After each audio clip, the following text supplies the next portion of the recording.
Hello everyone, welcome back to my channel Sasi's garden. तो आज मैं इस वीडियो में आपके साथ शेयर कर रही हूँ अपडेट एरिका पाम प्लांट का। कुछ मंथ्स पहले मैंने आपके साथ एक वीडियो शेयर किया था जिसमें मैंने इन प्लांट्स को सेपरेट किया था। ये एरिका पाम का सिंगल प्लांट था जिसमें मैंने इस तरह से 5 प्लांट तैयार किए हैं। एक प्लांटर में मैंने 2 प्लांट लगाए हैं और बाकी के 3 प्लांटर में एक एक प्लांट लगे हुए हैं। तो इस तरह से मेरे पास 5 प्लांट्स हैं एरिका पाम के। और जब मैंने इन्हें सेपरेट किया था तो इसमें किसी भी तरह की ग्रोथ नहीं थी, बल्कि जो पुरानी लीव्स थी वो पूरी तरह से ब्राउन और येलो हो चुकी थी।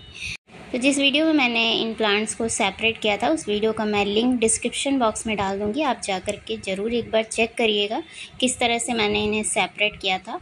तो साथ ही साथ इसकी अपडेट के साथ मैं इसकी समर केयर टिप्स भी आपके साथ शेयर करूंगी। तो वीडियो को लास्ट तक ज़रूर देखिएगा और चैनल पर नए हैं तो चैनल को सब्सक्राइब करके बेल आइकन को ज़रूर प्रेस कर लीजिएगा। तो अभी आप देख सकते हैं इसमें नई नई लीव्स आ रही हैं। ये सारी जो पत्तियां हैं ये सारी नई लीव्स हैं।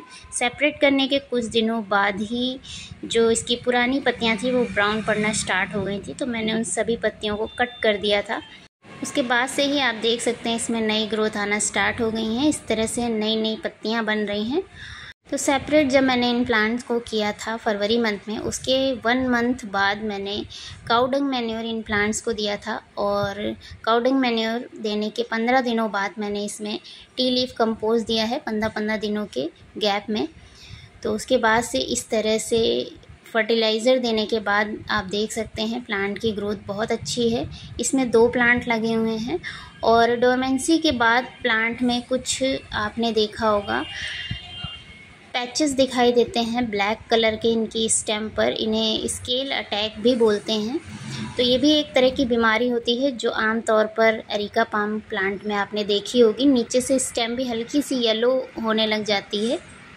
ज़्यादातर ये बीमारी इसमें ओवर वाटरिंग की वजह से ही होती है। तो ओवर वाटरिंग का हमें इन प्लांट्स पर बहुत ज़्यादा ध्यान देना होता है। जब मिट्टी सूखी हो तभी आप इसमें पानी दें। इनकी ऊपरी लेयर सूख गई हो उसके बाद आप पानी दे सकते हैं।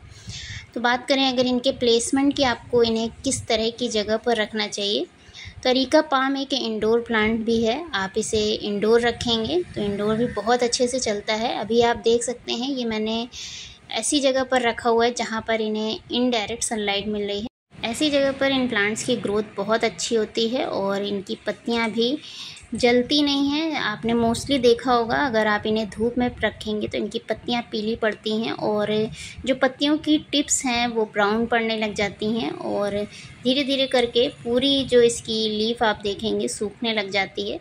तो धूप का बहुत ज़्यादा असर होता है। गर्मियों के सीज़न में ये पौधा तेज़ धूप बिल्कुल भी बर्दाश्त नहीं कर पाता है। आप इसे अपने बेडरूम, डाइनिंग एरिया किसी ऐसी जगह पर रखें जहाँ पर विंडो हो, अच्छा वेंटिलेशन हो, अच्छी ब्राइट लाइट हो ऐसी जगह पर भी ये प्लांट बहुत अच्छे से सर्वाइव करता है।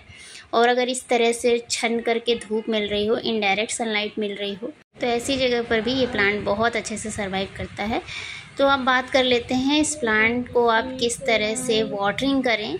तो जब भी हम किसी भी प्लांट को इंडोर प्लेस करते हैं तो हमें वाटरिंग का बहुत ज़्यादा ध्यान देना चाहिए। जैसे कि हम जो प्लांट सनलाइट में रखते हैं तो हमें 2 टाइम कम से कम वाटरिंग की ज़रूरत पड़ती है। जिस तरह का अभी टेम्परेचर है 2 टाइम वाटरिंग करते हैं, उसके बाद भी मिट्टी सूख रही है। तो ऐसे में जो प्लांट हमने इंडोर रखे हुए हैं उन प्लांट्स में हमें एक बार ही वाटरिंग करनी है और कोशिश करें 1 दिन का गैप देकर ही वाटरिंग करें, क्योंकि ऊपर की लेयर सूख जाती है उसके बाद भी अंदर मिट्टी हल्की सी मॉइस्ट रहती है। तो आप मिट्टी की जो लेयर है उसे एक बार 1 से 1.5 इंच तक देख सकते हैं। अगर ड्राई हो तो आप पानी दे सकते हैं। मोस्टली मैं इन प्लांट्स में 1 दिन का गैप दे करके ही इस समय पानी दे रही हूँ। और जैसे जैसे टेम्परेचर डाउन होगा, अभी बारिश स्टार्ट होगी तो मैं इनमें और कम पानी देने लग जाऊँगी, क्योंकि बारिश के सीज़न में ह्यूमिडिटी क्रिएट हो जाती है और ह्यूमिडिटी इस प्लांट को बहुत ज़्यादा पसंद है। तो अभी तो जून का मंथ चल रहा है और कई जगहों पे बारिश हो रही है, कई जगहों पे बारिश अभी नहीं हो रही है।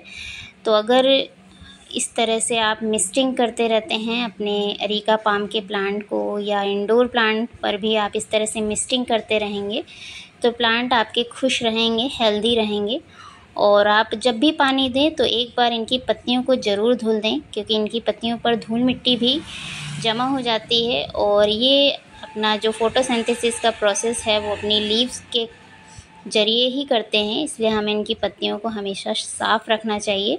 और इस तरह से मिस्टिंग से ये प्लांट हेल्दी रहेंगे और इनकी पत्तियां भी आपको लश ग्रीन दिखेंगी। तो मैं जब भी इन प्लांट्स को पानी देती हूँ तो पानी देने के पहले इस तरह से स्प्रे बॉटल की मदद से मिस्टिंग ज़रूर कर देती हूँ, स्प्रे ज़रूर कर देती हूँ। उसके बाद मैं मिट्टी में थोड़ा बहुत पानी दे देती हूँ। तो यहाँ मेरे स्नेक प्लांट, इन्हें भी मैंने इंडोर रखा हुआ है, क्योंकि इनकी भी टिप्स जो हैं बर्न होना स्टार्ट हो गई थी धूप में, इसलिए मैंने इन्हें इंडोर प्लेस किया हुआ है।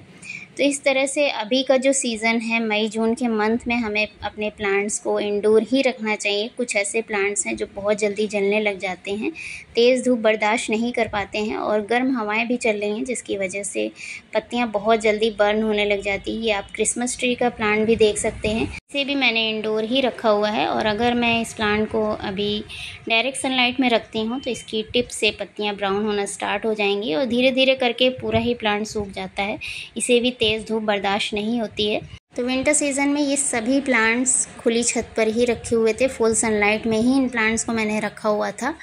और जैसे ही विंटर सीज़न ख़त्म हुए हैं और इन्हें मैंने सेपरेट किया है, सेपरेट करने के कुछ दिनों बाद ही मैंने टेम्परेचर बढ़ने से पहले ही इन प्लांट्स को नीचे रख दिया था, इंडोर प्लेस कर दिया था, क्योंकि जहाँ मैंने इन्हें रखा हुआ था वहाँ पर किसी भी तरह से कोई अरेंजमेंट नहीं हो पा रहा था ग्रीन नेट लगाने का, वरना मैं इन्हें ग्रीन नेट के नीचे ही रखती। ग्रीन नेट के नीचे भी ये बहुत अच्छी ग्रोथ करते हैं।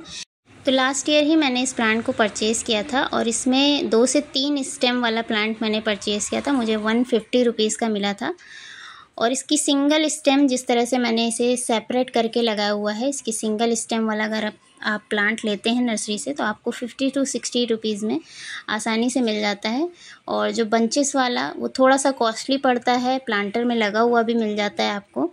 तो ये प्लांट आपको किसी भी सीज़न में नर्सरीज़ में मिल जाएगा, अभी भी आप इसे ला करके लगा सकते हैं। लेकिन अगर आप इसे अभी लेकर के आते हैं तो रिपोर्टिंग आप इसकी बारिश के सीज़न में कीजिएगा, तो आपको किसी भी तरह की रिपोर्टिंग की इसमें शिकायत देखने को नहीं मिलेगी।